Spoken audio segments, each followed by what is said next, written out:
And look at me. Just think about your childhood crush. Okay. So I'm gonna repeat some alphabets. A, B, C, D, E, F, G, H, I, J. The number of the flower. The flower. Trust your intuition and pick one. Just trust your intuition. Open this.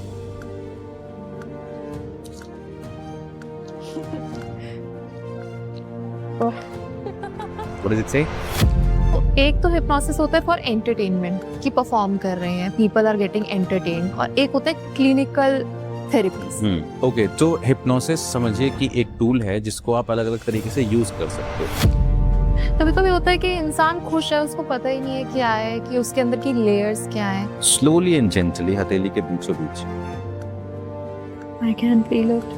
Can you feel circle vibration जैसा हथेली में? अगर हम ऐसे touch कर रहे हैं, so you are touching yourself, but अगर आप इतनी दूर और उसके बाद भी ऐसा हो रहा है, व्हाट्स हैपनिंग? तो जो आपकी अपर लेयर है ना, जो आपने अभी चार्ज किया, तो वहां जो वाइब्रेशन, हम ये सब चीजें जैसे कहते हैं ना, स्टेज पे परफॉर्म करना इज इजी। हो सकता है आपको देख के 4 लोग घर में भी ट्राई कर रहे हैं। तो मोस्टली लोग क्या करते हैं, खुद अटेंड करते हैं पास्ट लाइफ सेशन और फिर घर जाके अपने किसी को कराते हैं। सेम पूरी स्क्रिप्ट याद कर ली, उसको कराने लग गए। तो लेट्स से वहां कोई ट्रॉमा आपको सडनली एकदम से हिट कर गया, मुझे पता ही नहीं अब हैंडल कैसे करना है।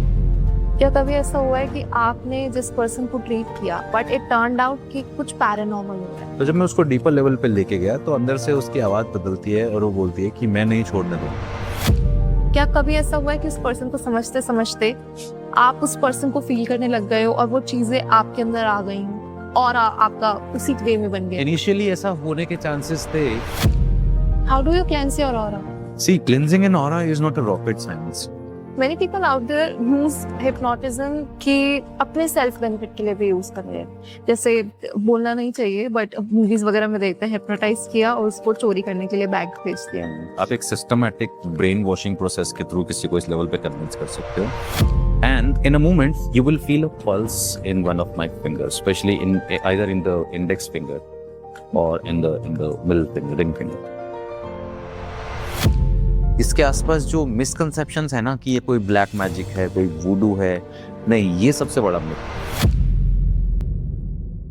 Hi everyone, this is your host खुशी Awasthi and you are watching our channel युग चिरन। और आज के इस शो में मैं आप लोगों के ऊपर करने वाली हूँ हिप्नोसिस। जस्ट किडिंग गाइस, ऐसा कुछ भी नहीं होने वाला है। हाँ, बस इस शो में कुछ इंटरेस्टिंग होने वाला है। वो कैसे? क्योंकि आज हमारे साथ मौजूद हैं एक therapist. We all need a therapist in life. किसी को फिजियोथेरेपिस्ट की जरूरत होती है, किसी को साइकोथेरेपिस्ट की जरूरत होती है। माफ कीजिएगा, हमारे पास ये दोनों ही थेरेपिस्ट नहीं है। We have mister Ravindra Kumar with us, जाने माने hypnotherapist, a mentalist, a mind reader and what not. आपने इनको इंडियाज गॉट टैलेंट के मंच पे देखा है, हुनरबाज के मंच पे देखा है, झलक दिखला जा, a lot of news channels, podcast shows, और आज हमारे चैनल युग चरण में भी है। सर, आपका बहुत बहुत स्वागत है। थैंक यू सो मच खुशी, thank you for inviting me. बहुत अच्छा काम कर रहे हैं आप। सर, वैसे तो हिप्नोसिस के बारे में लोग जानते भी हैं, जानना चाहते भी हैं, लेकिन मैं जानना चाहूंगी कि आप इस हिप्नोसिस की पूरी दुनिया में कैसे आए? ओके, तो मैजिक के बारे में कहावत है कि you don't choose magic, magic chooses you. आप अपना you find your own drug, तो वो आपको अपने आप मिल जाती है। तो मैं मैजिक में था पहले। Magic was always my passion, it was always my hobby. तो मैजिक से फिर मैं मेंटलिज्म में आ गया। Mentalism is all about performing magic on the basis of psychology, जहाँ पे हम ऐसे इल्यूजन्स क्रिएट करते हैं जैसे हम किसी का फेस रीड कर रहे हैं या माइंड रीड कर रहे हैं। लेकिन इन सब के बीच में ना मेरी पर्सनल लाइफ में बहुत सारी चीज़ें थी। मेरी पर्सनल लाइफ जब चाइल्डहुड से ही कुछ ऐसी रही हैं जहाँ मुझे बहुत ज़्यादा स्ट्रेस और बहुत ज़्यादा एंजाइटी और कुछ अलग प्रॉब्लम्स थी। जैसे सो सिचुएशन ये थी कि when I was just 11 months old I got separated from my parents. तो मेरी जो अपब्रिंगिंग है वो मेरे मैटरनल्स के साथ हुई, नाना नानी के साथ। सो 11 महीने के बच्चे के लिए सेपरेशन एंजाइटी एक बहुत बड़ा इशू है। मैं बहुत छोटा था जब, तब मुझे पता ही नहीं था मेरे साथ चल क्या रहा है। जब धीरे-धीरे मैं बड़ा हुआ तो मेरे अंदर एंगर आने लग गया, एंग्ज़ायटी बढ़ने लग गई, इमोशनल ईटिंग स्टार्ट हो गई, तो उसकी वजह से मैं ओबीस था, बहुत ज़्यादा ओवरवेट था। क्योंकि जब आप छोटे हो तो आपके माइंड को जो भी तरीका समझ में आ रहा है उस स्ट्रेस से कोप अप करने का, माइंड उसको पकड़ लेता है। तो ऐसे में सबसे नज़दीक क्या होता है आपके? खाना। इसलिए लोग इमोशनल ईटिंग स्टार्ट कर देते हैं डिप्रेशन में, एंग्ज़ायटी में। तो इमोशनल ईटिंग की वजह से I was overweight, I was obese. जब आप ओबीस होते हो तो सोसाइटी इतनी ब्रूटल है कि आप अगर थोड़े से भी सोसाइटी से अलग हो तो वो आपकी पहचान बन जाती है। तो I used to be completely isolated, अकेले में रहना, किसी से ज़्यादा बात नहीं करना। क्लासरूम में जाना तो अलग से बैठना, बिकॉज आई वाज ओबीस, तो मेरा नाम नहीं था, मैं लोगों के लिए ओबीस ही था, मोटा ही था। So this is how people used to call me. और ये सब करते हैं childhood, and people make it normal, people call it कि हाँ ये तो होता ही है। तो ऐसे में फिर जब मैं स्टडीज में भी कटने लग गया, चीज़ों से दूर होने लग गया, देन मैजिक बिकेम दैट जादू की छड़ी जिसने मुझे पॉपुलर किया। तो मेरे किसी दोस्त ने मुझे एक मैजिक की book the, and I learned a couple of magic tricks. मुझे उस दोस्त का नाम भी याद नहीं है, वो ट्यूशन मेट था। तो मुझे लगा कि यार ये तो मुझे आता है, मतलब ऐसा लगा कुछ चीज़ कनेक्ट कर पाए। कुछ चीज़ होती है ना जिसको पढ़ते या सीखते आपको लगता है यही ही तो मैं ढूंढ रहा था। तो मेरी इतनी एनर्जी जो इतने टाइम से स्टोर थी, किसी से बात नहीं करता था, मैं चिड़चिड़ा रहता था, फ्रस्ट्रेटेड था, एंग्री था, ओवरवेट था, उसकी वजह से इन्फेक्शंस, एलर्जीज, क्योंकि सबकॉन्शियस माइंड पूरी तरह से स्क्रूड था। तो वो सारी चीज़ें, और अचानक से फिर मैजिक मेरी लाइफ में आता है, and magic chose me. I started performing magic, छोटी छोटी ट्रिक्स, कार्ड ट्रिक्स, रोप, पेन, पेंसिल, क्लासरूम में। I became popular in my my school. तो फिर समझ में आया कि यार अब मुझे लोगों को कन्विंस करने की ज़रूरत नहीं है। So I could easily draw crowd towards me, लोग मेरी तरफ आने लग गए। So magic became that passion. Magic से फिर धीरे-धीरे जर्नी स्टार्ट हुई। मैंने बर्थडे पार्टी, स्कूल, कॉलेज में शोज़ करना स्टार्ट किया।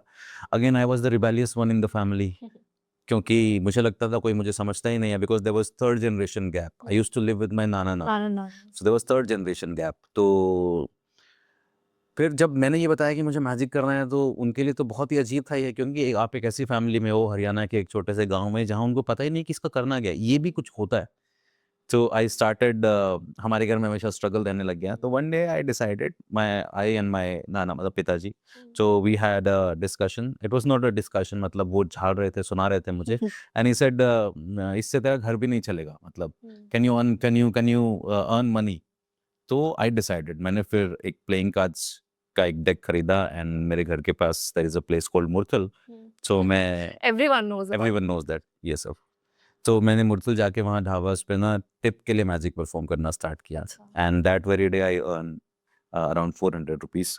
तो दैट वाज़ द डे जिसने मुझे कॉन्फिडेंस दिया कि मैं मैजिक से कमा सकता हूँ। एंड आप सोचिए कि एक ऐसा इंसान जो पूरी तरह से कमरे में बंद है, और फिर सडनली वो इतना ओपन है, इतना पब्लिक है, इतना सोशल है कि वो लोगों के बीच में जाके मैजिक कर रहा है। So we can say the first person you healed from hypnosis was Yes. you yourself. It was my self, yes.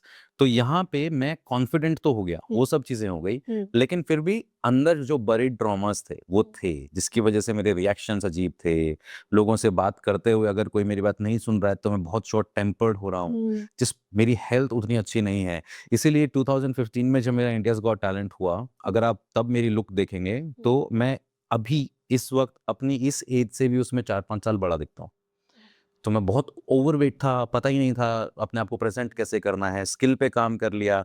तो वो कुछ ऐसे आर्टिस्ट नहीं होते हैं जिनको आस-पास क्या चल रहा है कुछ नहीं पता, बस अपनी स्किल में एक्सपर्ट हैं, वो अपने आप अपनी धुन में है, लेकिन अपनी स्किल में एक्सपर्ट हैं। तो इंडियाज़ गॉट टैलेंट जब हुआ ना, तो मैं वर्ल्ड वाइड शोज़ करने लग गया। और एक शो के बाद ना मुझे ये समझ में आया कि एक शो के बाद मेरे पास एक पेरेंट्स आए और उन्होंने कहा कि हमारे बच्चे को आपकी हेल्प चाहिए। I have shared this story many times. ये इंसिडेंट इतना ब्यूटीफुल, इतना मैजिकल है ना, कि मुझे हमेशा इसके बारे में बात करके लगता है कि लोगों को पता होना चाहिए कितना पावरफुल है। एक छोटी बच्ची है, उसके साथ उसके पापा हैं, और वो बच्ची के फेस पे ऐसे उसने रुमाल रखा हुआ है, और वो बच्ची के पापा बोलते हैं कि मेरी बेटी को ना हर जगह स्मेल आती है, और इसका कोई मेडिकल ट्रीटमेंट नहीं है, इसको एक तरीके का एक मेंटल जो है वो ब्लॉक है, एक पैटर्न है। तो उस वक्त मुझे हिप्नोसिस आता था सिर्फ इतना कि मैं स्टेज पे परफॉर्म कर सकूं। मैंने फिर वो स्टेज की कुछ ट्रिक्स को यूज किया। मैंने एक पेपर लिया, उसको एक फ्लावर बनाया, और उसको मैजिकल फ्लावर बना के उस बच्ची को दिया, और कहा कि ना ये मैजिकल फ्लावर है।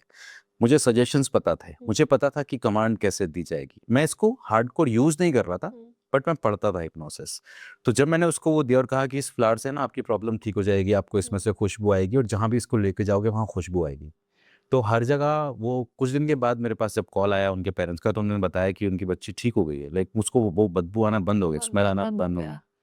And that was the moment for me जिसने मुझे ये एहसास दिलाया कि hypnosis is not about performing on stage only, कि आपने किसी को हिप्नोटाइज करके you make them dance like a monkey, और you make them dance like a chicken, या उनका हाथ स्टक हो गया, आंखें स्टक हो गई। That day I realise that hypnosis is the real magic. I mean, आप एक रुमाल का रंग बदल रहे हो, दैट्स मैजिक, बट आप किसी की जिंदगी का रंग बदल रहे हो, that is real magic, right? आप कोई चीज़ गायब कर रहे हो दैट इज़ मैजिक, बट आप किसी का पेन गायब कर रहे हो दैट्स रियल मैजिक। तो दैट वाज़ द डे जब मैंने हिप्नोसिस को सीरियसली लेना स्टार्ट किया। So self hypnosis, hetero hypnosis ये दोनों मैंने तब से बहुत ज़्यादा सीरियसली प्रैक्टिस करना स्टार्ट किया। आई ट्रांसफॉर्म्ड माई सेल्फ। उसके बाद से आप मेरी अगर जर्नी देखेंगे, मेरे फाइनेंसेस, मेरी प्रेजेंटेशंस, मैं जहाँ-जहाँ हूँ, जिन पॉडकास्ट में हूँ, मैं जिन टीवी शोज़ में हूँ, मतलब एक ऐसा इंसान जो कहीं टिप के लिए परफॉर्म कर रहा है और उसके बाद I am the only mentalist जिसने maximum number of reality shows and TV shows किए हैं इन इंडिया। फिर आप पॉडकास्ट देखिए, फिर वो सब। सो येस, फर्स्ट पर्सन मैं था जिसने अपने आप को हील किया। फिर वो बच्ची एक मैजिक की तरह मेरी लाइफ में आई जिसने मुझे यकीन दिलाया कि I am on the right track. And that day I decided that hypnosis is the love of my life and I am sharing with people. It brings me to the next question. अभी हमने बोला कि you used to perform, आप perform करते थे, but उसके बाद आपने हीलिंग के तरफ भी आप डाइवर्ट हुए। तो एक तो हिप्नोसिस होता है फॉर एंटरटेनमेंट Right. कि परफॉर्म कर रहे हैं, पीपल आर गेटिंग एंटरटेन, और एक होता है क्लिनिकल थेरेपीज। ठीक है, तो क्या ये दोनों या इसके अलावा भी अगर किसी तरीके की हम परफॉर्मेंसेस देख रहे हैं, वो सब हिप्नोसिस का ही पार्ट है या ये अलग अलग डायमेंशंस है? ओके, तो हिप्नोसिस समझिए कि एक टूल है जिसको आप अलग-अलग तरीके से यूज़ कर सकते हो। इनमें ना इनके फंक्शनिंग में थोड़ा-थोड़ा डिफरेंस होता है। जैसे जब हम स्टेज हिप्नोसिस परफॉर्म करते हैं या स्ट्रीट हिप्नोसिस करते हैं, वो थोड़ा क्विक होता है और एंटरटेनमेंट ओरिएंटेड होता है। लेकिन जब हम हिप्नोथेरेपी करते हैं, वहाँ पे जो हम मेथड्स यूज़ करते हैं हिप्नोसिस के, वो थोड़ा स्लो होता है और डीपर अनकॉन्शियस लेवल को हम उसमें एंगेज करते हैं। स्टेज पे हम डीपर अनकॉन्शियस लेवल को एंगेज नहीं करते हैं, क्योंकि स्टेज पे हमारा काम है सब्जेक्ट को एक ऐसी स्टेट में ले जाना जहाँ मैं उसको जो सजेशन दूँ वो इंस्टेंटली उसको फॉलो करे या उसको माने। और थेरेपी में होता है कि ऐसे सजेशंस और ऐसे लेवल पे ले जाना सजेशंस के ज़रिए जहाँ सब्जेक्ट को खुद भी ना पता चले कई बार कि ये ट्रॉमा कहाँ से आ रहा है। तो वहाँ हमें और डीपर लेवल पे काम करना पड़ता है। टेक्नीक अलग-अलग है बट है ये सारा हिप्नोसिस ही। देखिए जैसे मैंने एक वर्ड यूज़ किया स्टेट, अलग-अलग स्टेट में ले जाना। What is that state? तो हमारा माइंड ना अलग-अलग स्टेट्स में होता है। जैसे लेयर्स में। हाँ, जैसे हाँ, येस ऑफ कोर्स हमारा ब्रेन अलग-अलग फ्रीक्वेंसी पे काम करता है। अभी इस वक़्त हम जागे हुए हैं, होश में हैं। ये हम बीटा स्टेट में हैं इस वक़्त। हमारा माइंड 14 टू 21 साइकिल पर सेकंड पे काम कर रहा है। बीटा से थोड़ा डीपर लेवल पे जब हम जाते हैं, जब हम मेडिटेशन करते हैं, बुक पढ़ते हैं, जब हम गाने सुनते हैं, जब हम किसी ऐसी मेमोरी में खो जाते हैं, किसी याद में खो जाते हैं, जब हम आस-पास से थोड़ा-सा कट हो जाते हैं, या जैसे हम मेट्रो में हैं, फ्लाइट में हैं और कुछ देर के लिए भूल गए कि क्या चल रहा है, देन सडनली हमें रियलाइज़ होता है अरे मैं पब्लिक प्लेस पे हूँ। वो अल्फा स्टेट होती है। जब हम बाहर से थोड़ा कट होके अंदर एक्सपीरियंस में चले जाते हैं। फिर यही जब अल्फा और डीपर हो जाती है, डीपर मेडिटेशन जहाँ हम इंट्यूटिव हो जाते हैं, हायर सेंस से कनेक्ट कर पाते हैं, हायर लेवल पे जा पाते हैं, हम डीप इमोशंस को फ़ील कर पाते हैं, हम भूल ही जाते हैं ऑलमोस्ट कि हम कहाँ बैठे हैं, या गहरे ध्यान में उतर जाते हैं, या कोई इमोशन भी अगर हमें गहराई से हिट कर जाता है कि हमें पता ही नहीं चलता हमने पब्लिक प्लेस पे रोना शुरू कर दिया, या पब्लिक प्लेस पे suddenly we are losing it out. तो वो होता है हमारा थीटा लेवल। ये बहुत ही ज़्यादा इमोशनली चार्ज स्टेट होती है। And when I am using this word emotionally charge, इसका मतलब ये नहीं है कि सैड होना। इमोशंस हर तरीके के होते हैं। हर तरीके से। तो जब हम इमोशनली बहुत डीपली चार्ज होते हैं तो वो थीटा स्टेट होती है। फिर आती है इसके बाद एक डेल्टा स्टेट, वो होती है स्लीप, जब हम सो जाते हैं। तो अल्फा एंड थीटा ये जो दो स्टेट हैं, जब हम किसी को इन अवस्थाओं में ले जाते हैं एज अ हिप्नोटिस्ट, तो ये इसको हम कहते हैं हिप्नोटिक स्टेट्स। तो स्टेज हिप्नोसिस अगर मुझे करना है तो मुझे उसको थीटा में ले जाने की जरूरत नहीं है, मतलब मुझे उसको डीपर डीपर ले जाने की जरूरत नहीं है। उतना शैलो भी चलेगा कि मैं जो सजेशन दे रहा हूँ वो उसको फील हो रहे हैं। तो अगर मैंने उसको बोला कि think of a funny memory और उसको इंस्टेंटली याद आ रही है एंड ही इज लाफिंग, तो मुझे उससे ज्यादा नहीं चाहिए स्टेज पे। बट अगर हीलिंग है और वहां मैं कह रहा हूँ कि let's find out something from your childhood कि ये ट्रॉमा आ कहाँ से रहा है, शायद उसको भी नहीं पता है, तो जब हम डीप लेयर्स खोलते हैं माइंड की, तो वो थेरेपी में यूज की जाती हैं, वो होती है थीटा स्टेट। तो therapy and stage and state है तो एक ही, टेक्निक्स अलग अलग हैं, लेवल ऑफ डेप्थ अलग अलग है। कभी-कभी होता है कि इंसान खुश है, उसको पता ही नहीं है क्या है, कि उसके अंदर की लेयर्स क्या हैं। हम ये सब चीज़ें जैसे कहते हैं ना, स्टेज पे परफॉर्म करना इज़ ईज़ी। हो सकता है आपको देख के 4 लोग घर में भी ट्राई कर रहे हैं। बट जब वो एक्चुअल में हीलिंग का पार्ट आ जाता है, जब वो एक होता है ना क्रूअल स्टेज है, यस। वो अगर कोई आपको देख के कॉपी करेगा तो उसके क्या सर्कमस्टांसेस हो सकते हैं? तो इसीलिए मैं हमेशा कहता हूँ कि हिप्नोसिस आप देख के नहीं सीख सकते, आपको एक प्रैक्टिकल पर्सन चाहिए, गाइड चाहिए। आप रिकॉर्डेड कोर्सेज, मतलब आपको सीखना है तो आप ट्रेनर से ही सीखें। आप सिर्फ किसी और को डेमोन्स्ट्रेट करते हुए देख के परफॉर्म करेंगे तो उसमें रिस्क होता है। जैसे मोस्टली लोग क्या करते हैं, पास्ट लाइफ रिग्रेशन खुद से अटेंड करते हैं। हालांकि मैं कुछ ज़्यादा बड़ा फैन नहीं हूँ पास्ट लाइफ रिग्रेशन का, बट मुझे ठीक लगता है क्योंकि इसमें हेल्प मिल जाती है किसी को। अब अगर किसी का इलाज किसी वहम से हो रहा है तो I am okay with that. तो मोस्टली लोग क्या करते हैं, खुद अटेंड करते हैं पास्ट लाइफ सेशन और फिर घर जाके अपने किसी को कराते हैं, सेम पूरी स्क्रिप्ट याद कर ली, उसको कराने लग गए। अब मान लो मैं अगर एक्सपर्ट नहीं हूँ और मैं आपको आपके पास में ले जाता हूँ और लेट्स से वहां कोई ट्रॉमा आपको सडनली एकदम से हिट कर गया, मुझे पता ही नहीं अब हैंडल कैसे करना है। इसको हम बोलते हैं एब्रिएक्शन। एब्रिएक्शन कई बार सब्जेक्ट को हो जाते हैं। कई बार देखने में लगता है कि सब्जेक्ट को हम ट्रांस में लेके, बट उसने कुछ अजीब बिहेव करना चालू कर दिया। तो योग के बारे में भी एक बात कही जाती है, सेम ऐसे ही हिप्नोसिस पे भी लागू होती है। योग के बारे में एक सूत्र है कि देखे दिखाए करे योग, छीछे काया बढ़े रोग। तो आप देखे दिखाए योग नहीं कर सकते, आपको पता होना चाहिए कैसे बैठना है, ब्रीदिंग कब इन होगी कब आउट होगी। Same happens with hypnosis. वो स्टेप बाय स्टेप प्रोसेस है। आप पहले स्टेप से सीधा चौथे पे नहीं जा सकते। करेक्ट। बीटा से आप उसको अल्फा पे लाओगे, अल्फा से थीटा पे लाओगे, थीटा में वो सोए नहीं, उसके लिए क्या करना है, उसके इमोशंस को कंट्रोल कैसे करना है, सेफ स्पेस कैसे बनाना है। उसको बचपन का कोई फियर याद आ गया, मान लो बचपन में कुत्ते ने काटा था उसको, डॉग फोबिया था। आपने बोला आपने बचपन में, इमेजिन करो अपने फ्रेंड के साथ हो, पार्क में खेल रहे हो और क्या पता उसी पार्क में उसके साथ वो डॉग इंसिडेंट हुआ हो। तो ऐसा देख के लोग मोस्टली करते हैं और ऐसा करना नहीं चाहिए, दैट्स रॉन्ग। आपने बुराड़ी केस सुना है? हाँ। जिसमें वो पूरी फैमिली दे कर लिया। फादर की डेथ के बाद they wanted to connect yes. और वो एक डायरी को जो भी उसमें लिखा हुआ था उसको फॉलो कर रहे थे और वो एक बहुत मास हो गया। तो उस केस को हम कैसे इंटरलिंक कर पाएंगे अगर? देखो यार, हमारा माइंड ना इतना स्मार्ट और इतना इंटेलिजेंट है कि जब वो एक चीज पे यकीन करता है तो उसके आसपास कहानी अपने आप क्रिएट कर बनने लेता है, लगता अपने आप डॉट्स कनेक्ट करना चालू कर देता है। इसी को हम वहम बोलते हैं, इसी को हम बिलीफ सिस्टम बोलते हैं, इसी को फेथ बोलते हैं और इसी को हम किसी चीज में डिसबिलीव करना बोलते हैं। लेट्स से आपको मैंने ये कहा कि इस फ्लावर में दुनिया की सबसे खूबसूरत खुशबू है और आप मेरे थॉट से प्रभावित हो गई और आपने इसको जब स्मेल किया तो आपको फ्रेग्रेंस फील हुई, लेकिन कोई वहां बैठा हुआ इंसान मेरे थॉट से कनेक्ट नहीं हुआ, तो वो कहेगा यार कैसे आ रही है, तुम्हें कैसे आ रही है, मुझे तो नहीं आ रही है। Same thing happens with our religious believes also. आपको हो सकता है फला गुरुजी के दरवाजे पे जाके या उस मंदिर में या उस चर्च में या उस मस्जिद में या उस पीर पे जाके कुछ खास अनुभूति होती हो और मुझे ना होती हो। तो आपके और मेरे दोनों के अनुभव इंडिविजुअल हैं, लेकिन जगह एक ही है। मैं कहूँगा मुझे तो नहीं फर्क पड़ा।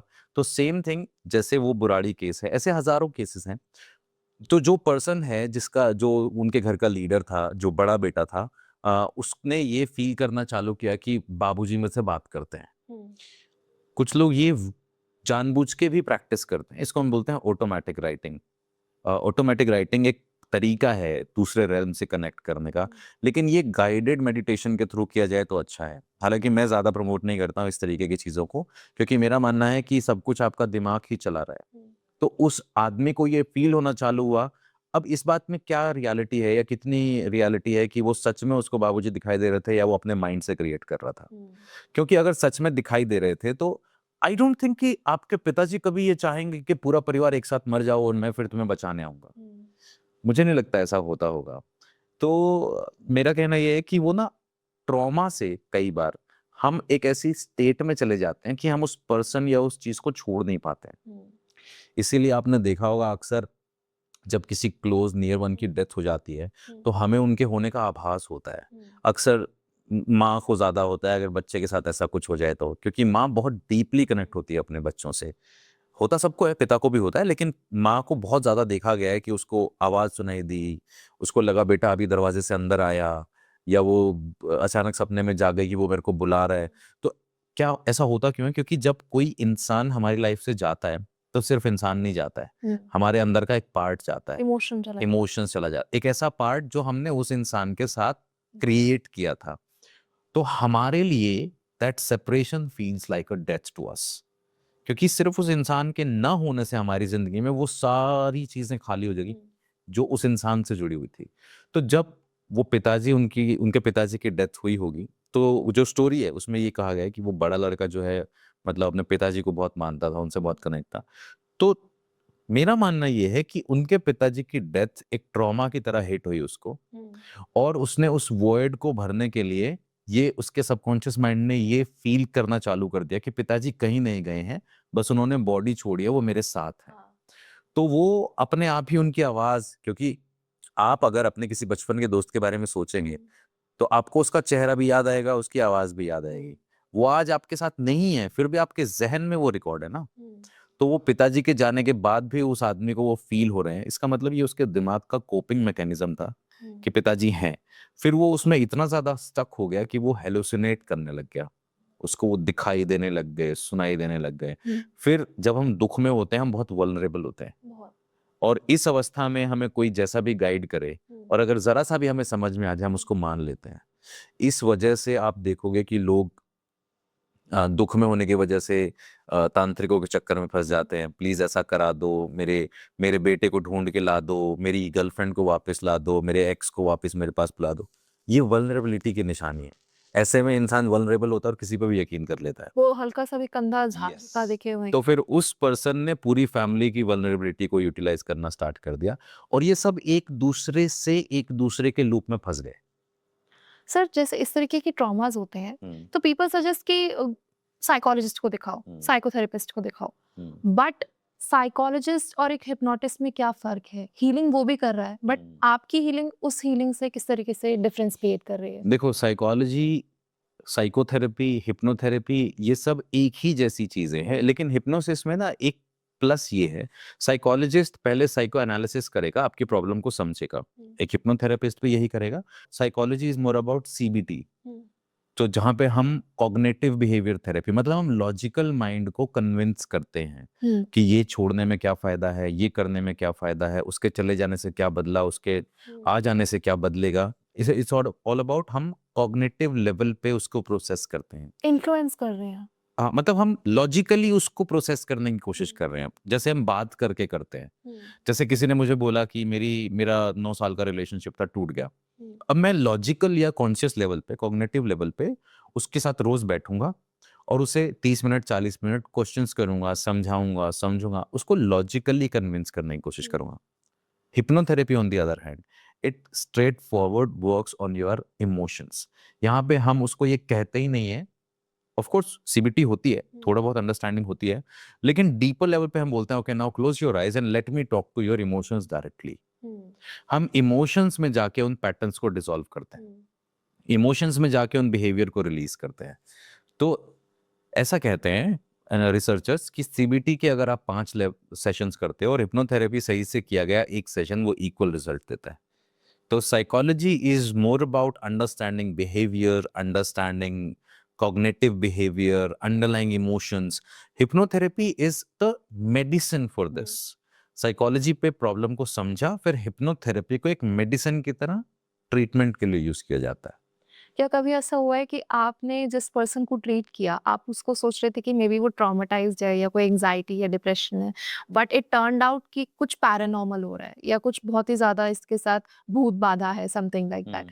ये कुछ ऐसा एक्सपीरियंस रहा है आपका? देखो, एक तो ना मैंने अपने आज तक के करियर में भूत वूत देखे ही नहीं है। मैं बहुत सारे रिलीजियस जगहों पे जा चुका हूँ, बहुत सारे तांत्रिकों से मिल चुका हूँ, बहुत लोगों को मैं कहता हूँ कि भाई मैं इस फिनोमेना को एक बार एक्सपीरियंस करना चाहता हूँ। मैं ये हॉन्टेड प्लेसेस पे जा चुका हूँ, और ये जो पैरानॉर्मल रिसर्चर्स हैं, मेरे मेरे अच्छे खासे दोस्त हैं, मैं इनसे बात कर, but I am not deeply convinced with this concept. तो अब जब मेरे सामने ऐसे बहुत सारे केसेस हुए जिसमें सामने वाला, जैसे मैंने किसी को स्ट्रेस के लिए ट्रीट करना चालू किया एंड सडनली उसने आवाज बदल ली और बोला कि मैं ये हूँ, मैं वो हूँ। ऐसे बहुत सारे केसेस हुए। मेरे पास एक स्मोकिंग का केस आया था। तो एक लड़के को मैं ट्रीट कर रहा था स्मोकिंग सेशन के लिए, और उसको स्मोकिंग छोड़नी थी। तो हमने उसका फर्स्ट सेशन लिया, कुछ दिन उसको रिजल्ट मिले, कुछ दिन के बाद उसने वापस से स्मोकिंग करना स्टार्ट कर दिया। सेकंड सेशन किया और डीपर लेवल पे प्रोसेस किया कि ये समझने के लिए कि स्मोकिंग कौन से पार्ट को फिल कर रही है। आप कोई भी एडिक्शन इसीलिए पकड़ते हो क्योंकि वो आपके किसी पार्ट को, किसी खालीपन को भर रहा होता है। वो कॉपिंग मैकेनिज्म है किसी चीज का। किसी की एब्सेंस में, आप किसी चीज की एब्सेंस या उसकी खालीपन को आपका दिमाग किसी चीज से भरता है। तो स्मोकिंग, शराब, पॉर्न एडिक्शन, कोई भी तरीके की एडिक्शन, ड्रग एडिक्शन, ये एक तरीके का खालीपन भरने का कॉपिंग मैकेनिज्म है। तो जब मैं उसको डीपर लेवल पे लेके गया तो अंदर से उसकी आवाज बदलती है और वो बोलती है कि मैं नहीं छोड़ने दूंगा। तो जब उसने कहा कि मैं नहीं छोड़ने दूंगा, तो इनिशियली मुझे पता था कि एब्रिएक्शंस होते हैं ये, हाँ। इनको हम एब्रिएक्शन बोलते हैं, कि सब्जेक्ट कई बार अल्टर स्टेट में होता है और वो अजीब बिहेव करता है। जैसे आपने देखा होगा जब कोई इंसान बहुत ज्यादा नशे में होता है हाँ। तो वो ऐसा बिहेव करना चालू कर देता है कि जो वो डीपली करना चाहता है, वो लोगों को गालियां देना चालू कर बट देता है, पर्सन बन जाता है। अलग तरीके का पर्सन बन जाता है, वो खुद को मार रहा है, कुछ अजीब कर रहा है, और सुबह उसको जब होश आता है तो वो कहता है यार पता नहीं मैंने ऐसा कैसे किया, आई don't know what came over me. तो ये होता क्या है, आपकी पर्सनैलिटी में बहुत सारे डीप ट्रेट्स हैं जो बरिड हैं, आपको भी नहीं पता वो कब निकल के आते हैं। तो मुझे लगा ये एब रिएक्शन है।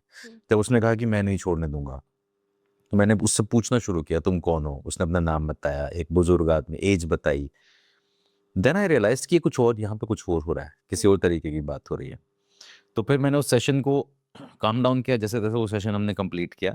फिर मुझे समझ में आया कि इस पे थोड़ी और रिसर्च करनी चाहिए। मैंने अपने जो जितने भी इंटरनेशनल हिप्नोटिस्ट फ्रेंड्स हैं उनसे बात करना चालू किया इस सेशन, क्योंकि हमारी कम्युनिटी है, हम ग्रुप में डिस्कशन करते हैं, कुछ अच्छे हिप्नोटिस्ट हैं। तो मैंने उनसे डिस्कस किया तो somebody suggested me SRT. SRT एक ट्रीटमेंट प्रोसेस है जिसको हम बोलते हैं spirit releasement therapy. Correct. SRT suggest किया कि इसके ऊपर बुक पढ़ो। तो विलियम जे बैल्डविन एक थेरेपिस्ट हुए हैं जिन्होंने स्पिरिट रिलीजमेंट थेरेपी पे काम किया, और एक डॉक्टर एडिथ फेयर एक लेडी हैं जिन्होंने स्पिरिट रिलीजमेंट पे काम किया, और उनके साथ भी ऐसा ही एक इंसिडेंट हुआ था कि वो एक साइकोलॉजिस्ट थी लेकिन वो मानती नहीं थी कि ऐसा कुछ होता है। बट जब उनके साथ ये हुआ then she started studying and same thing happened with me. जब मैंने ये स्टडी करना चालू किया I could easily relate with doctor fear कि यार इनके साथ जो हुआ है, वो जो मेरे साथ हुआ है वो नया नहीं है, लोगों के साथ होता है। होता है। एंड उस बार मैंने ओपन माइंडेड अप्रोच रखी कि लेट्स स्टडी ये है क्या। मैंने प्रोसेस समझे, मुझे समझ में आया स्पिरिट।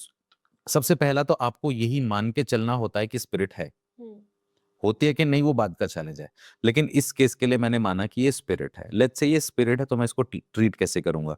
तो एसआरटी फिर एक मेरा फेवरेट सब्जेक्ट बना, जो आज मैं पढ़ाता भी हूँ, सिखाता भी हूँ। एसआरटी में हम ये समझते हैं कि स्पिरिट्स क्या होती हैं, कितने तरह की होती हैं, क्या क्या उनके कैरेक्टरिस्टिक्स हैं। अगर कोई जोर जोर से चिल्ला रहा है और कह रहा है मैं राक्षस हूँ, तो वो कौन सी स्पिरिट है। अगर कोई कह रहा है कि मैं इसका मरा हुआ दादाजी हूँ, तो वो कौन से स्पिरिट है। क्या वो स्पिरिट अर्थ बाउंड है, यानी कि क्या उसका पहले शरीर था, या वो डार्क फोर्स एंटिटी है। हर किसी को अलग तरीके से ट्रीट किया जाएगा। तो मैंने जब वो स्टडी किया, समझा, उसके बाद फिर जब मैंने एसआरटी का मेथड अप्लाई किया, अगेन वो है हिप्नोसिस का ही पार्ट, लेकिन जब मैंने एसआरटी का पैटर्न अप्लाई किया, उसका मेथड अप्लाई किया, उस सेशन में उस स्पिरिट को रिलीज कर पाए। नाउ आज भी क्वेश्चन यही है, वो सच में कोई एंटिटी थी जो मैंने रिलीज की, या वो उसके दिमाग का क्रिएट किया हुआ एक ब्लॉक था। मुझे इससे फ़र्क नहीं पड़ता। मुझे फ़र्क पड़ता है कि उसको क्या चाहिए था, मैं उसको वो प्रोवाइड कर पाया। उसको सिगरेट छोड़नी थी, वो सेशन के बाद वो छोड़ पाया। अगर कोई कहता है कि मेरे को पास्ट लाइफ़ में जाना है ताकि मैं पता लगा सकूँ कि इस जन्म में मेरा रिलेशनशिप अच्छा क्यों नहीं चल पाता है, और वो पास्ट में जाके कहता है कि मैं आज से 400 साल पहले खुद को देख रहा हूँ और मैं एक राजा हूँ और मेरे आस-पास 40-50 औरतें हैं और मैं किसी को खुश नहीं रखता, तो उनमें से एक लड़की को मैंने मार दिया और उसने मेरे को बद्दुआ दी कि तू कभी खुश नहीं रहेगा। मुझे फ़र्क नहीं पड़ता कि ये कहानी सच है या नहीं है। अब वो सच में कोई राजा था या नहीं था। लेकिन उसके अंदर का जो कन्फ्यूज़न है, वो इस बात पे आके सेट हो रहा है कि ओह! मैंने पिछले जन्म में ऐसा किया था, इसीलिए मेरे को इस जन्म में ये भोगना पड़ रहा है। तो अब मैं उसको बोलूँगा कि ठीक है, उस लड़की से माफ़ी माँगो, अपने उस बिहेवियर को वहीं छोड़ दो, ईश्वर से माफ़ी माँगो, उस आत्मा के साथ जो बंधन है उसको वहीं पे छोड़ दो, और उनसे माफ़ी माँगते हुए अब वापस इस जन्म में आ जाओ। नाउ दे आर कन्विंस्ड कि मैंने पास्ट में कुछ किया था, अब मैं उसके लिए माफ़ी माँग चुका हूँ, एंड आई एम थैंकफुल कि उन्होंने मेरे को माफ़ कर दिया, अब लाइफ में सब अच्छा होगा। इट हार्डली मैटर्स इट कि वो अब सच में कुछ ऐसा था या नहीं। आज इस मोमेंट के बाद से उसके अंदर एक शिफ्ट आया, दैट इज़ इम्पोर्टेंट। तो मुझे नहीं फ़र्क पड़ता कि वो स्पिरिट सच में आई। सेशन के दौरान होता है, एब्रिएक्शन बहुत होते हैं, लोग अजीब बिहेव करने लगते हैं, आत्मा आ गई, एनर्जी आ गई, हाथ अपने आप काँप रहे हैं, सिर अपने आप घूम रहा है। इट हैपेंस, बहुत सारे सेशंस में हुआ है मेरे साथ ऐसा। एक मूवी है भूल भुलैया जिसमें there is a character Vidya Balan का अवनी, जिसमें वो एक स्टोरी पढ़ रही हैं, बुक पढ़ रही हैं, वो कहानियों में इन्वॉल्व हो रही हैं और फिर उसको वो अपने पास्ट ट्रॉमा से कनेक्ट कर पा रही हैं, तो सिंपैथी एम्पैथी में कन्वर्ट हो रही हैं और देखते ही देखते समझने के बाद वो उसी इंसान में कन्वर्ट हो गए। राइट, तो सिंपैथी होता है एक स्टेज जब आप किसी के लिए हमदर्दी रख रहे हो, राइट, एम्पैथी होता है जब आप वो पर्सन बन रहे हो। राइट। तो आप जब किसी को हील करते हो तो सिंपैथी इज नॉट इनफ, आपको एम्पैथी भी लेनी पड़ती है। क्या कभी ऐसा हुआ है कि उस पर्सन को समझते समझते आप उस पर्सन को फील करने लग गए हो और वो चीजें आपके अंदर आ गई हूँ और आपका उसी वे में बन गया? इनिशियली ऐसा होने के चांसेस थे, ऐसा हो जाता था कि कभी-कभी किसी की प्रॉब्लम को सॉल्व करते-करते आप उस चीज़ को इतना फ़ील करने लगते हो कि आपको वो ट्रेट्स फ़ील होने लगते हैं अपने अंदर।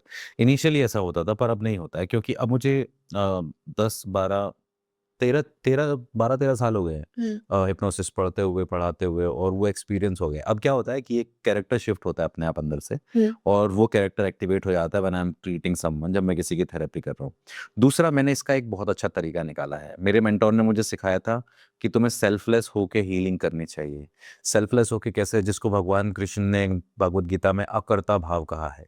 जब आप काम कर रहे हो तो आप ये नहीं मानोगे कि मैं कर रहा हूँ, आप ये मानोगे कि मैं सिर्फ एक ज़रिया हूँ, ईश्वर कर रहा है। ईश्वर कर तो this is the beautiful thing जिसने मेरी लाइफ चेंज की। जब भी मेरा कोई सेशन स्टार्ट होता है, I simply close my eyes और मैं कहता हूँ कि dear divine flow through me so that I can help this person through you. तो दिस वे मैं अपने आप को दूर कर लेता हूँ इस चीज़ से। How do you cleanse your aura? See, cleansing an aura is not a rocket science. When you are happy, everything around you becomes happy. When you are high, everything around you gets affected with that. When you're sad, it's very similar. When you're sad, everybody around you start feeling low. तो आपको देख के लोग ये बोलते हैं क्या हो गया इसको, ऐसा क्यों, मतलब and when you are happy everybody feels यार वो बंदे की एनर्जी अलग है, so you don't need to do anything. See, एक पॉट है, वो सील्ड है, आपको कैसे पता लगेगा इसके अंदर लिक्विड जो है वो गर्म है या ठंडा है? उसको खोल के या उसको टच करके पता? यस, इनफैक्ट टच करके भी नहीं, उसके आसपास जैसे ही आप जाने लगेंगे, आपको उसको टच करके उसके आसपास एक पर्टिकुलर Temperature. टेम्परेचर फील होना चालू हो जाएगा। Same thing happens with you when you are happy inside. आपके आसपास का जो ऑरा है, जो आपकी लेयर है, जो ये एनर्जी फील्ड यहाँ आपको फील हो रहा है, ये अपने आप चार्ज हो जाता है, हार्मोनाइज हो जाता है अपने आप, इसकी रिदम चेंज हो जाती है। And when you are broken, frustrated, you are carrying past burden, you are stuck in your past, no matter how hard you try to move forward, move ahead, but you are again you feel that you are being pulled towards your past। उस बोझ को लेके जब आप चलते हैं, जो आपकी हार्मनी है, नेचुरल हार्मनी है, वो डिस्टर्ब हो जाती है एंड वो आपकी बॉडी और आपके ऑरा में दिखाई देती है। तो माय सीक्रेट इज, अंदर जो भरा हुआ है वही बाहर निकलेगा। So if I'm happy inside, nothing can shake me. There is nothing जो मेरे को affect कर सके। It's me who is going to decide कि मुझे बुरा मानना है कि नहीं मानना है। I choose my battle wisely. I'm not here to prove anything. When जब आप sorted head हो ना, सब कुछ ठीक है। कोई ऑरा अफेक्ट नहीं होगा आपका। कोई आपको आपके ऊपर तंत्र मंत्र ब्लैक मैजिक नहीं कर सकता। Have you ever experienced your aura? Not yet, but मुझे ऐसा लगता है कि मुझे नेगेटिव चीजें ज्यादा अट्रैक्ट करती हैं। अगर मुझे 100 लोग तारीफ कर रहे हैं और एक उल्टा बोल रहा है ना, तो वो मुझे ज्यादा अफेक्ट करेगा, मैं उसके बारे में ज्यादा सोचूंगी। कभी चाइल्डहुड में ऐसा होता था when where you were judged a lot, जहाँ तुम्हें खुद को प्रूव करना पड़ता था बहुत ज़्यादा? हाँ, बहुत ज़्यादा। उसकी वजह से मैं उसकी वजह से ऐसा है। ओके, और फिर धीरे-धीरे खुद में भी बहुत सारी ये चीज़ें आने लग गई कि you started raising questions on your performance, yourself, on your personality and everything. या तो ऐसा होता है बिल्कुल मेरा ग्राफ ऊपर जा रहा है बिकॉज मैं कॉन्फिडेंट हूँ, और वहीं अगर मेरे से कोई चूक हो जाती है तो वो ग्राफ ऊपर भी जा रहा होगा ना, मैं खुद ही उसको नीचे ले आती हूँ कि मैं कर ही नहीं सकती। Self sabotage and self criticism बहुत ज़्यादा कॉमन पर्सनैलिटी ट्रेट है और ये पेरेंटिंग से आ जाती है कई बार, ये कई बार यू आर नॉट इनफ वाली फीलिंग आ जाती है, ये वहाँ से आ जाती है कई बार और इसीलिए पेरेंटिंग अपने आप में एक बड़ा ही कॉम्प्लेक्स चीज़ है। ये अफेक्ट करती है आपको। Do you want to experience your aura? Why not? Okay, then let's do one thing, जो घर पे बैठे हैं वो भी ट्राई कर सकते हैं। Okay, rub your hands like this, keep rubbing your hands and look at me, keep rubbing. अभी क्या करना है आपको, I will ask you to hold your left hand, अपना लेफ्ट हैंड ऐसे रखेंगे, अभी नहीं, ओके। Keep rubbing. और फिर उसके बाद राइट हैंड की फिंगर को ना लगभग ऐसा 1 और 2 इंच दूर रखेंगे, ओके। ठीक है? Do it now.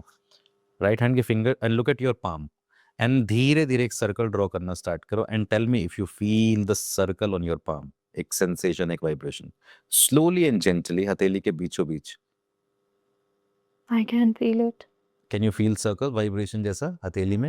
And now draw a triangle.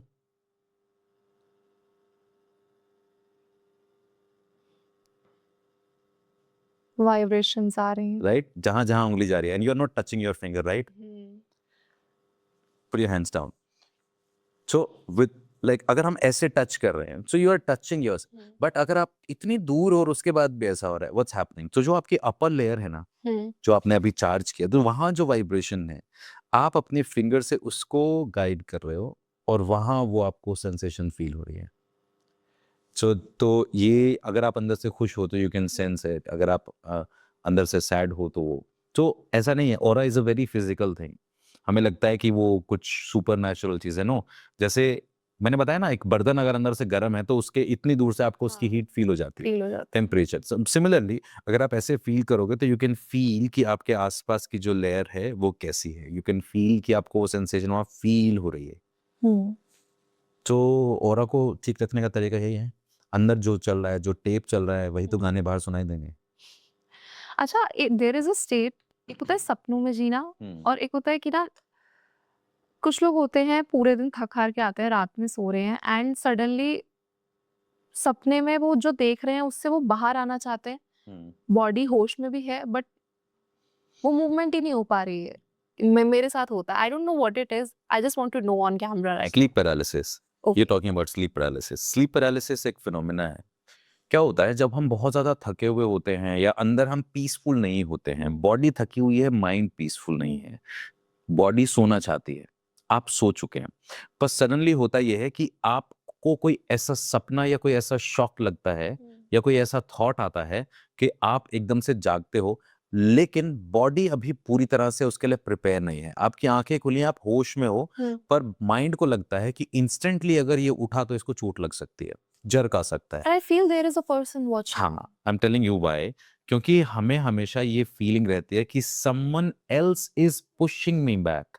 वो आपका अपना ही माइंड है जो आपको रोके हुए है उस मोमेंट तक, जब तक कि आपके सारे मसल एक्टिव नहीं हो जाते जागने के लिए। तो आंखें खुल गई हैं, पर बॉडी अभी प्रिपेयर है, बॉडी अभी तक शॉक में है, प्रिपेयर नहीं है। तो माइंड आपको रोक के रखता है कुछ सेकंड, और ये कुछ सेकंड का होता है, ये बहुत बड़ा नहीं होता है। ये हार्डली 4-5 सेकंड का गेम है, हमें फील होता है बहुत बड़ा है।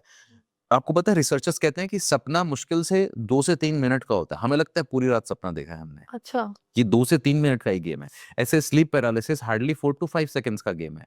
पर उस बीच में हमारे थॉट्स इतनी तेजी से भागते हैं, तो माइंड जाग चुका है शॉक की वजह से, बॉडी जागी नहीं है।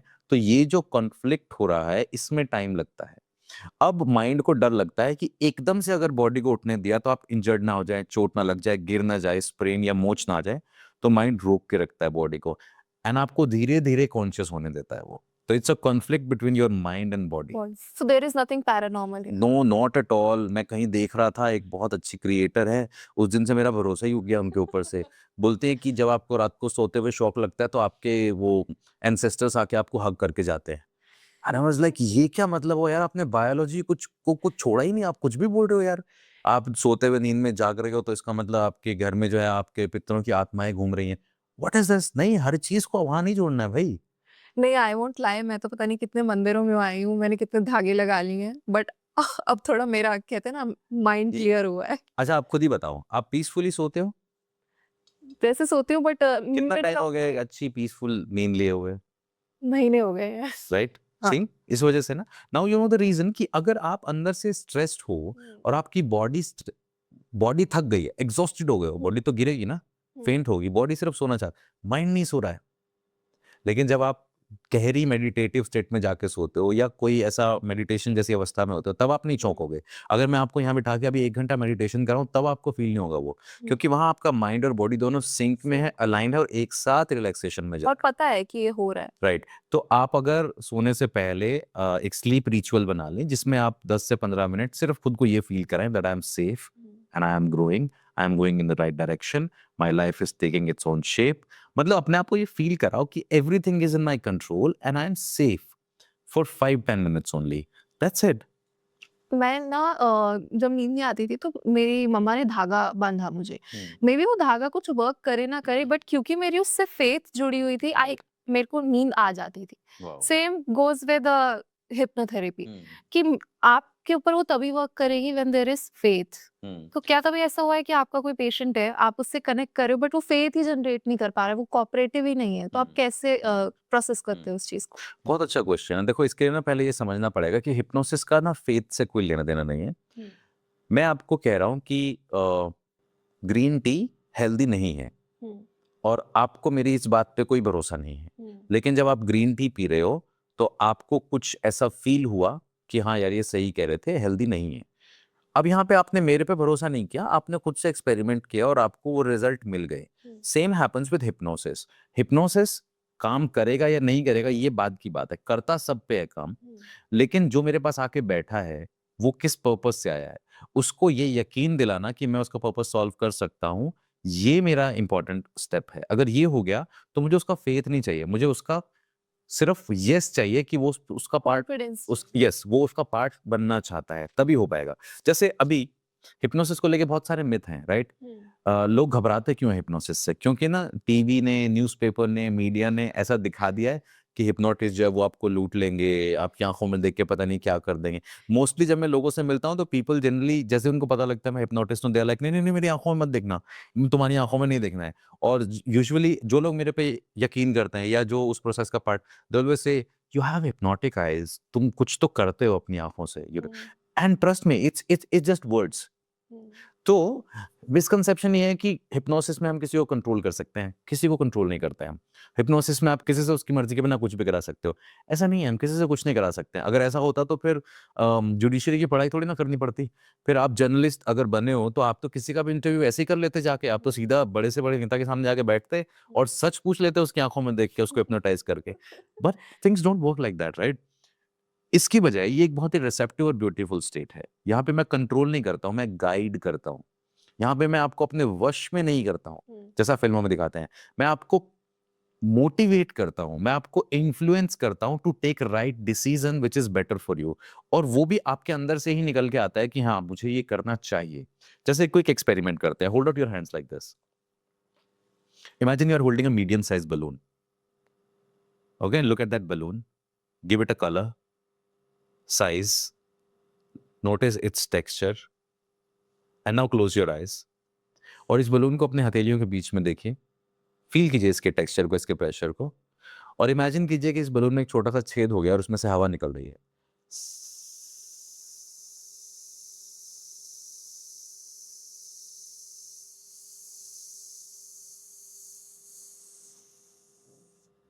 And balloon is getting smaller and smaller and smaller and smaller and smaller. That's right. Open your eyes and look at your hands. मैंने किया है। Put your hands down. So now there are two questions. पहला question, was there any balloon? हाँ, मेरे mind में तो mind में बना था, है। हाथों के बीच में रियल बलून नहीं था। वन सेकंड, क्या मैंने कहा था हाथ नजदीक आएंगे? नहीं। नहीं कहा था। एवरीथिंग जस्ट हैपेंड क्योंकि मैंने सिर्फ एक फेथ क्रिएट किया कि बलून हर वो श्रिंक हो रहा है, और उसका जो आफ्टर इफेक्ट है, जो उसके कॉन्सिक्वेंसेस के हिसाब से माइंड ने डिसाइड किया, वो खुद से हुआ। ऐसे ही हमारे दिमाग में हजारों लाखों बलून्स हैं बचपन से। Can you tell me what the colour was of balloon? Usually people think of blue colour, but there are certain things जो मुझे आपके बारे में समझ में आए। पहले मुझे समझना पड़ेगा कि आप किस तरीके के इंसान हैं। जैसे अभी मैं आपको देख रहा हूँ, अब तक आपने मुझे 2-3 बातें बताई। अब पहले मैं वो स्टेटमेंट कंप्लीट कर लूँ। ओके, बात ये थी कि ऐसे ही हमारे दिमाग में ना हजारों बलून्स हैं। Faith, fear, I am not enough, और I don't look good, I look bad, my face is not good, my weight is not good, या I am good in maths but not in science, I am a reader, I am a confident person. ये सब balloons हैं। जिस balloon में हम हवा भरते जाते हैं वो बलून बढ़ता है, जिसको हम डिफ्लेट करते जाते हैं, उसकी हवा निकालते जाते हैं, वो कम होता जाता है। और परेशानी ये है कि ये बलून्स हमने कम बनाए हैं, सोसाइटी ने ज्यादा बनाए हैं। पेरेंट्स ने, टीचर्स ने, दोस्तों ने हमें ज्यादा दिए हैं। तो ये है। So now you are thinking about that, you are asking about that, क्या बोलते हैं, colour of the balloon. Okay, तो इसके साथ हम कुछ और इंटरेस्टिंग ऐड करते हैं इसमें, ठीक। Right? Shall we add something interesting? Okay, what I am gonna do, I have this dice with me. Okay, hold this dice in your hand. Now जो भी कलर का बलून आपने सोचा है, आई मीन मोस्टली जो common colour है that is pink and that is blue, but इसके अलावा अगर आपने कोई कलर सोचा है, if the colour is a solid colour, solid मतलब जो आपके रेड, ग्रीन, अगर सॉलिड कलर है तो keep an odd number on the top and then cover it. If it's not a solid color, keep a even number on the top and cover it. No, keep your hand like this. Don't show it to me. Okay, you have a color, right? Look at me. Okay, so it's not a solid color. Hmm. Not a solid color, right? It's mix. It's a shade of something. Is it? Not a solid color. Not red, green. color. Not a solid color, but it's not a shade also. Hmm. Okay. If that color is a shade of blue, keep the odd number on the top. If it is a shade of red, keep the even number on the top.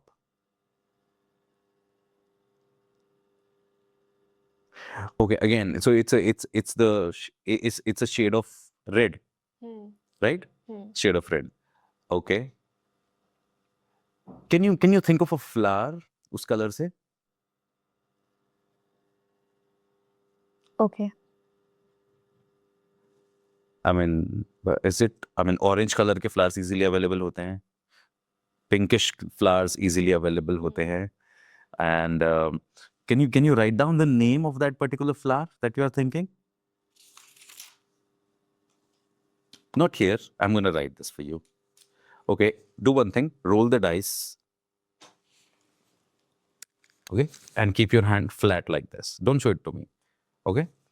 Just look at the number secretly. Hmm. Are you happy with the number? Sort of. Sort of. You want to change it? Yes. Okay. Go ahead. Change it. Okay. Okay. Hmm. You don't want to change it now? Bring your hand forward. Still forward.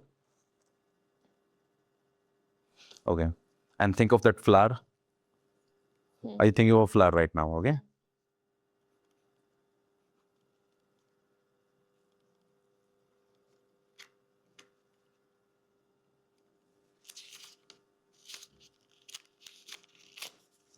Okay. We're not going to open it yet. Okay. What is the flower that you are thinking of? It's a pink rose. Ah, that's amazing. Okay. Now, think about the number. Hmm. You have the number in your mind? Okay. Tell me the number in your mind. Don't tell me clearly. Tell me the number in your mind only. I can sense it's an even number, not a big number.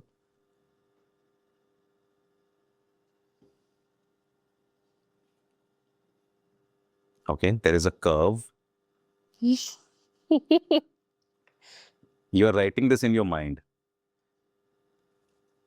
Write this in your mind. Okay. What is the number? 2. Number 2. Okay. Now, what I'm going to do, रख दो नीचे. मैंने यहाँ पे एक flower का नाम लिखा है और एक number. Okay. Which one would you like to pick first? The number or the flower?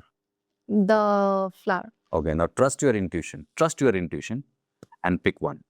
Just trust your intuition. Open this.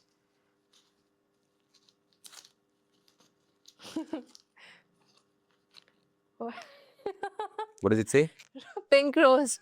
Okay. Not only I was able to read it, but you were also able to choose intuitively, right? And we are left with हमारे पास क्या बचा अभी? Number. Number. Open this.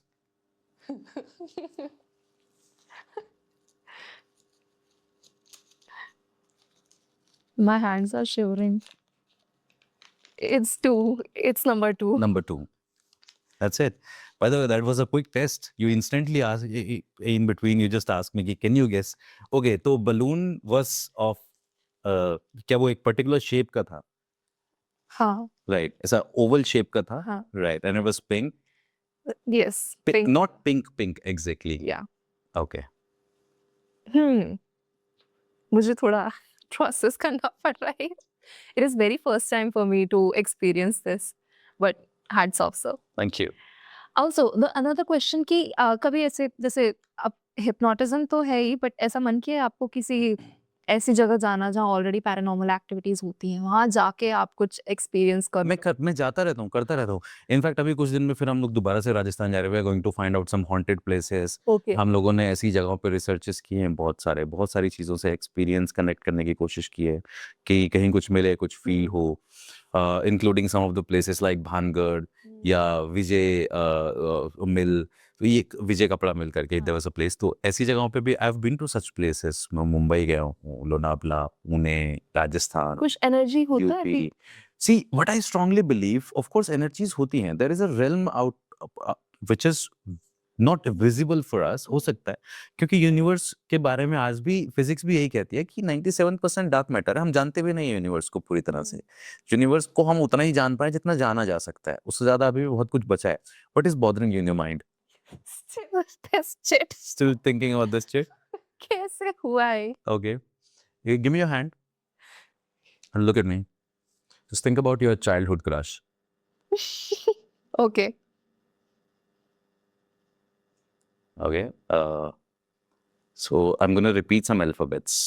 A B C D E F G H I J K L M N O P Q R S T U V W X Y Z. Don't react. I mean, you didn't react. This time you were quite a poker face. Okay. I can sense उसमें एक M है. I can sense उसमें N है. हाँ.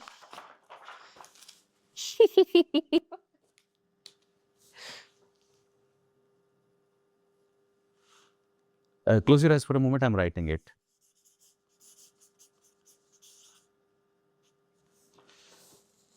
Okay, I'm going to show it to camera, not to you first. Okay. Open your eyes. ये pen when सब side में रखिए. Hold it like this. Okay. In your clear and loudest voice, tell everyone your first crush name. It's Umang.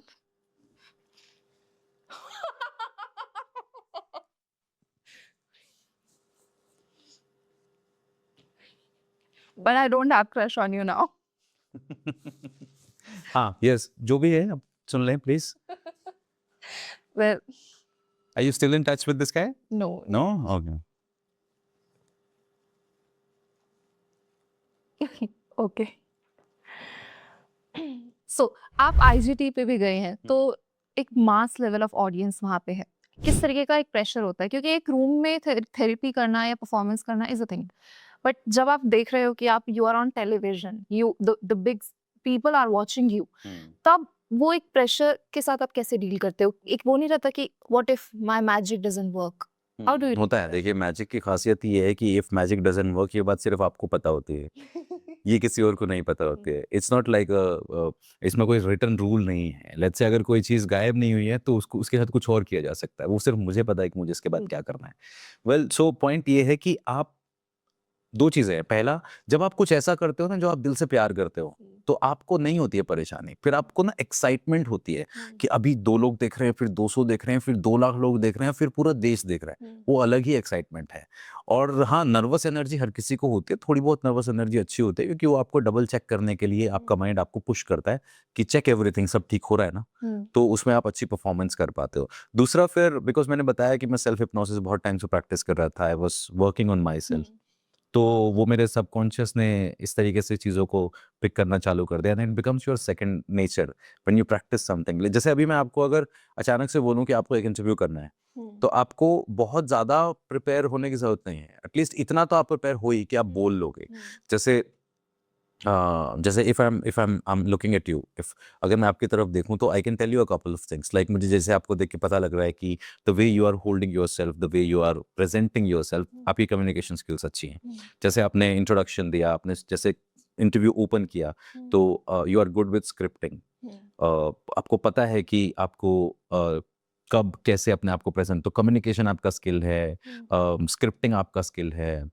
May be you are good with that. Have you done theater or something? Your acting is also. I mean, are you inclined towards acting also? Have you done theaters? I was in touch with NSD and school and colleges में भी किया है. See, तो now अब जब आपको इनमें से कुछ भी करने के लिए कहा जाए, तो आपके अंदर ये ऑलरेडी है ना.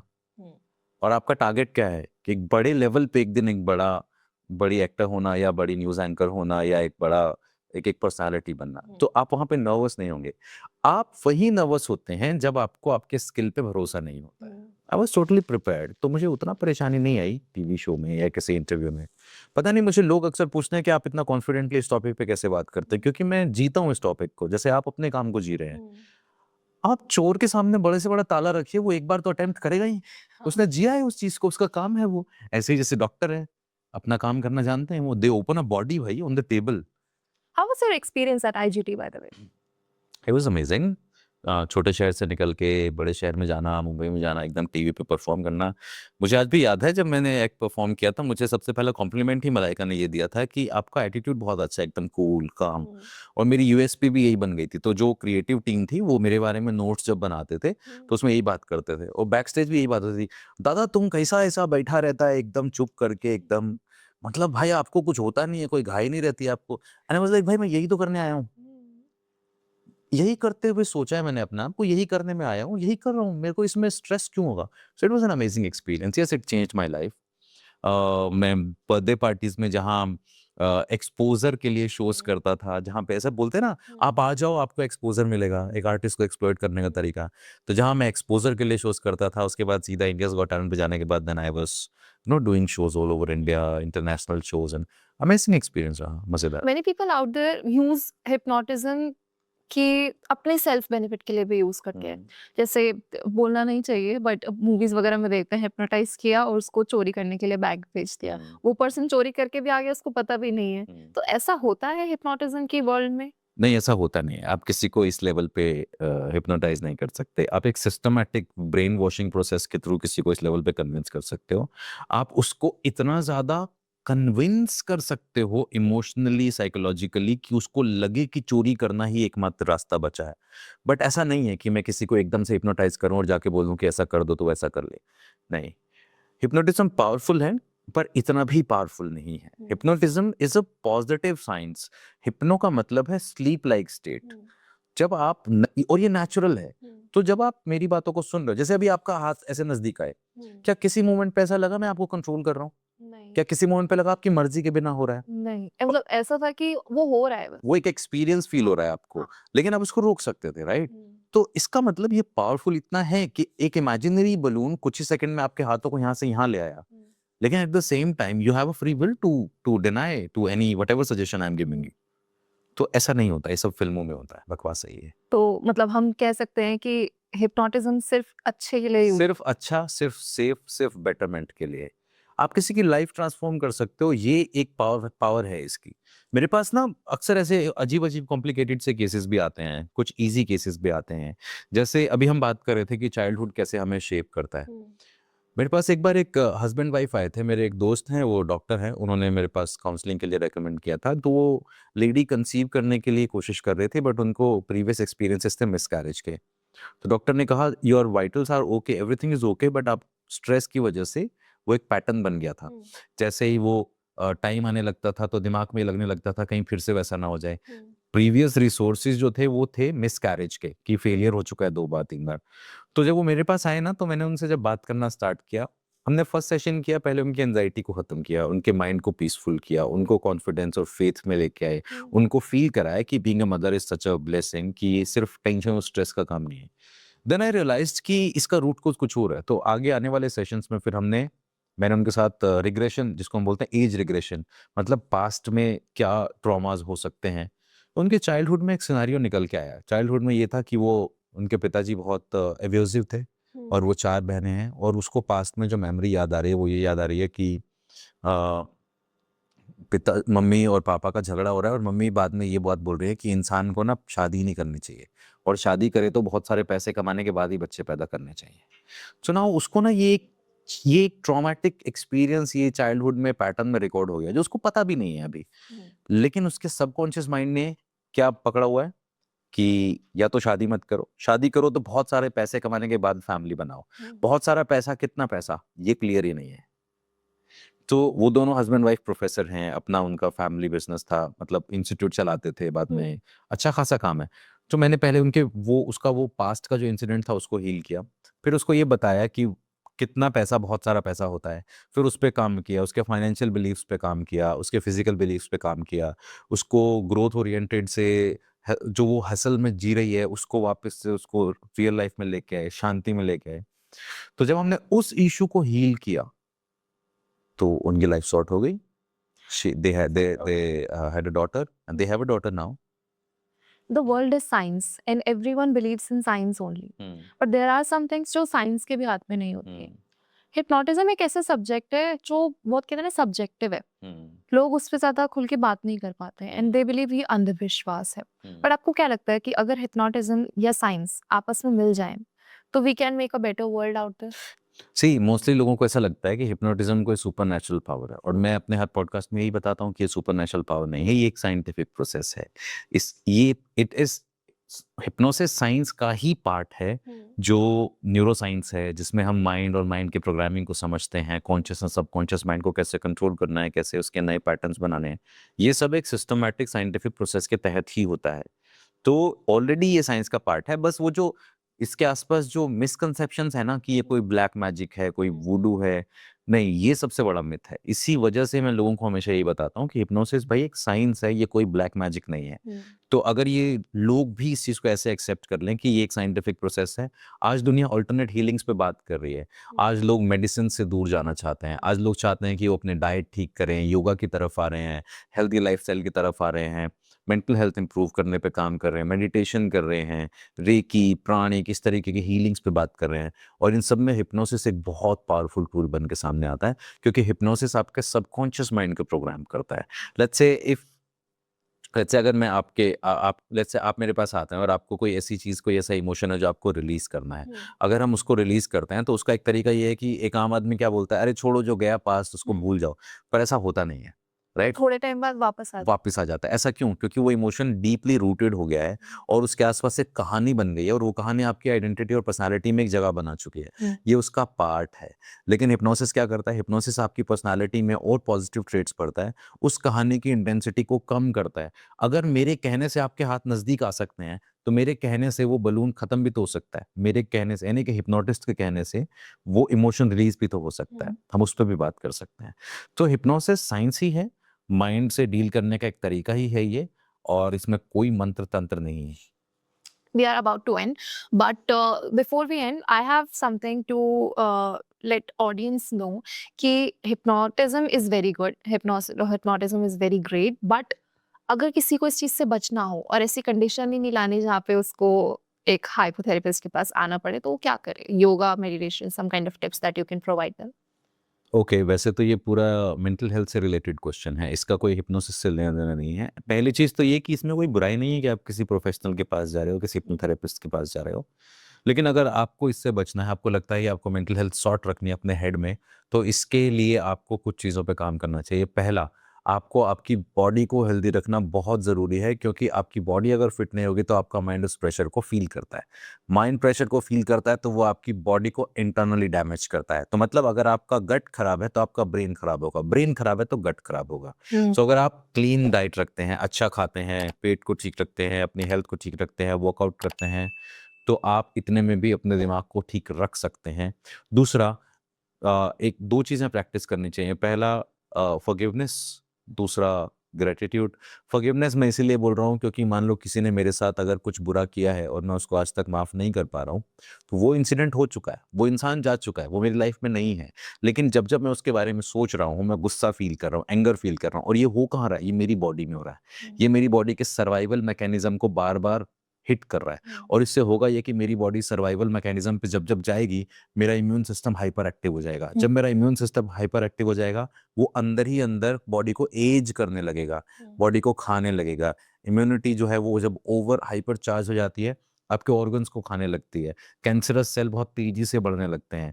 आपका जो इम्यून सिस्टम है वो उसको हील नहीं कर पाता है. तो दूसरे को फॉरगिव करना अपनी बॉडी के लिए ज़रूरी है. ये मेंटल फिनोमेना नहीं है, ये प्योर फिजिकल फिनोमेना है. जितना डीपली आप ये मान लोगे कि मैंने उसको माफ़ किया, भले ही आपको फेक करना पड़े शुरू में, I forgive that person, I forgive and forget, I forgive and forget that person, I accept whatever they have done with me. जितना फेक आप करोगे, धीरे-धीरे ये रियल होने लगेगा. और आपकी body rest and digest mode पे आने लगेगी, मतलब रिलैक्स मोड पे आने लगेगी। दूसरा, ग्रेटिट्यूड। आपको दिन में 4 से 5 चीज़ें तो मिल ही जाएंगी जिनके लिए आप थैंकफुल हो सकते हो। आपको भले ही फेक करना पड़े, बट कुछ दिन में वो आपको रियल होने लगेगा। जब आपकी वो बातें जो किसी ने 5 साल, 10 साल, 15 साल पहले कही थी, वो बातें आज तक आपको शेप कर रही हैं, तो आपकी खुद की कही हुई बातें आपको क्यों नहीं शेप कर सकती? राइट? तो आपको ग्रेटिट्यूड एंड फॉरगिवनेस, ये 2 इमोशंस हमेशा अपने साथ रखने चाहिए। और तीसरा होता है कि वो एक जिसको हम बोलते हैं कि मस्त रहो, स्वस्थ रहो। ये एक सबसे बड़ा कॉन्सेप्ट है। लोग इसको आसानी से इग्नोर कर देते हैं क्योंकि ये बहुत ईज़ी हो गया है। अब मस्त रहो, स्वस्थ रहो का मतलब ही ये है कि जब आप यहाँ से खुश हो, तो ही आप बॉडी से खुश हो पाओगे। और फिर ज़रूरत पड़े तो आप जा सकते हो, आप मेडिटेशन कर सकते हो, आपको यूट्यूब पे दुनिया भर के मेंटल हेल्थ के वीडियोस मिल जाते हैं। आप हिप्नोथेरेपी चूज़ करें, एनएलपी चूज़ करें, सीखें, माइंड को समझें, माइंड के बारे में बात करें। मेरे पॉडकास्ट भी हैं, दुनिया भर के अच्छे एक्सपर्ट्स हैं जिनके पॉडकास्ट हैं, मेरे कोर्सेज़ हैं, बहुत सारे कोर्सेज़ हैं लोगों के। तो इट्स लाइक अ स्टडी। जाते-जाते कुछ ट्रिक या कुछ भी ऐसा जो हम अपनी ऑडियंस को दिखा सकें? ओके, कुछ ट्रिक, कुछ भी ऐसा? हुँ। Close your eyes for a moment. Imagine कि जो चेयर है ये एक टाइम मशीन है। और ये चेयर आपको आपके चाइल्डहुड में लेके जाती है, and you are going back in the childhood. और आपके चाइल्डहुड में आप अपने किसी school, college, school in the बहुत चाइल्डहुड, और किसी दोस्त से मिलते हैं जाके। And just think about that friend and see yourself कि आप किसी जगह घूमने जा रहे हैं। And when you are going back in the past, see that activity clearly. And when you look at that activity clearly, notice कि वहाँ पे क्या है, आसपास क्या है, कैसा माहौल है। Open your eyes, hold out your hand like this, bring your hand closer, and it's like this. And in a moment you will feel a pulse in one of my fingers, especially in either in the index finger or in the middle finger, ring finger. And now can you feel this pulse in the thumb? Can you feel this in index finger again? And now look at me. And while I'm connecting with you, we are connected. Just repeat that name of your friend in your mind. It's a short name. It's a Muslim name, Kind of. kind of Muslim name. I can sense when you are with that friend, there is water. I'm not sure about the place, but there is water near you. Okay. ये जो situation आपने अभी imagine की है, ये imaginary situation है या आप गए हो कभी ऐसी जगह पे उस फ्रेंड के साथ? मैं उसके साथ गई नहीं हूँ बट जाना चाहूँगी। What's your friend's name? जो माइंड में था हाँ। ईसर, How do you spell it? ISAR। Something like this? Again Wait. I mean, तुम ईसर के साथ किसी आइलैंड पे जाना चाहती हो, राइट? या सम कुछ वाटर प्लेस और कुछ ऐसा, कुछ समथिंग। हाँ, हाँ। हुँ। Okay.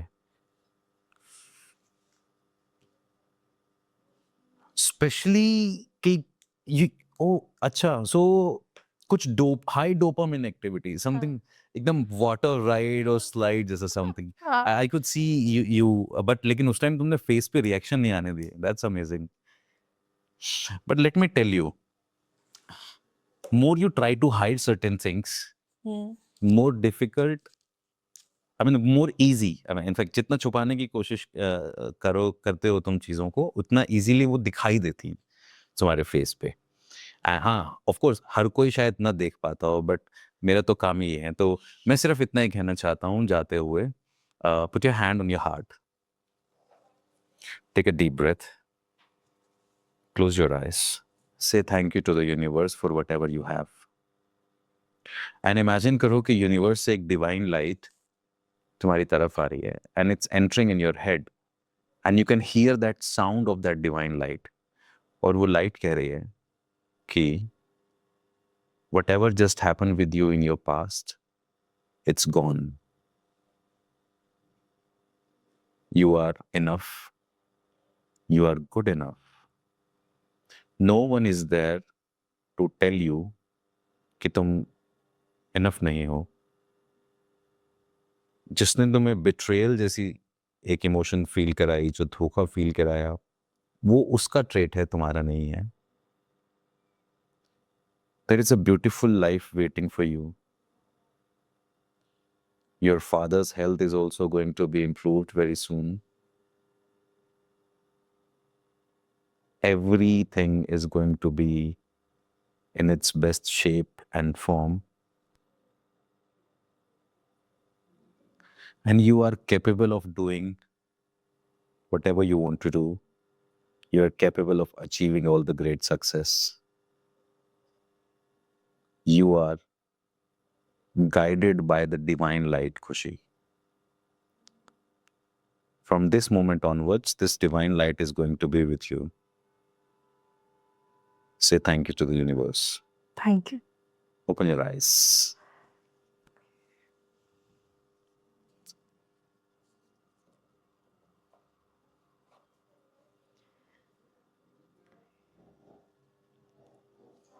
Well, I think it's time to conclude Yeah. the podcast. क्या कोई भी hypnosis सीख सकता है? हाँ, कोई भी सीख सकता है. आपको थोड़ी-सी अंडरस्टैंडिंग होने की ज़रूरत है. मतलब अगर आप 13-14 साल के हो, यहाँ से आप स्टडी स्टार्ट कर सकते हो. हिप्नोटिज़्म सीखने के बहुत सारे फ़ायदे हैं. आप अपने सेल्फ हिप्नोसिस के ज़रिए अपने माइंड को हील कर पाओगे, अपने प्रॉब्लम्स को सॉल्व करने का तरीका समझ पाओगे, माइंड में स्ट्रेस, एंग्ज़ायटी, डिप्रेशन क्यों हो रहा है, ये जान पाओगे. आप हिप्नोसिस सीख के दूसरों को हील कर पाओगे. सोचिए ना, 5 मिनट में आप अगर किसी का ट्रॉमा रिलीज़ कर दो, तो उसकी लाइफ़ कितनी इम्प्रूव हो जाएगी. जैसे मेरी लाइफ़ के कितने सारे ऐसे एक्सपीरियंसेस हैं, तो ये मिरेकल आप भी कर सकते हो. ना सिर्फ अपने आप को मेंटली एंड फिजिकली स्ट्रॉन्ग कर सकते हो, you can actually help and earn also. तो हिप्नोसिस ज़रूर मुझे लगता है सीखना चाहिए. सीख सकते हो, मेरे बहुत सारे कोर्सेज हैं, आप मेरी वेबसाइट पे जा सकते हो और मैं आपको आपके पॉडकास्ट के लिए डिस्क्रिप्शन में एक लिंक दे दूंगा, आप वो डाल दीजिएगा. और अगर कोई भी सेल्फ हिप्नोसिस सीखना चाहता है फ्री में, तो मैं एक लेक्चर भी दे दूंगा, आप डिस्क्रिप्शन में लिंक डाल सकते हैं, सो दैट आप वहाँ पे जाके सेल्फ हिप्नोसिस पूरा सीख सकते हैं. Well, I think it's a great opportunity. इससे ज़्यादा आपको help शायद ही कहीं मिलेगी. And with the great expert, Mr. Ravinder Kumar with us. Thank you so much, sir, for appearing today. Thank you. So this is it. For more such insightful conversations like this, don't forget to follow and watch Yug Charan channel. Thank you.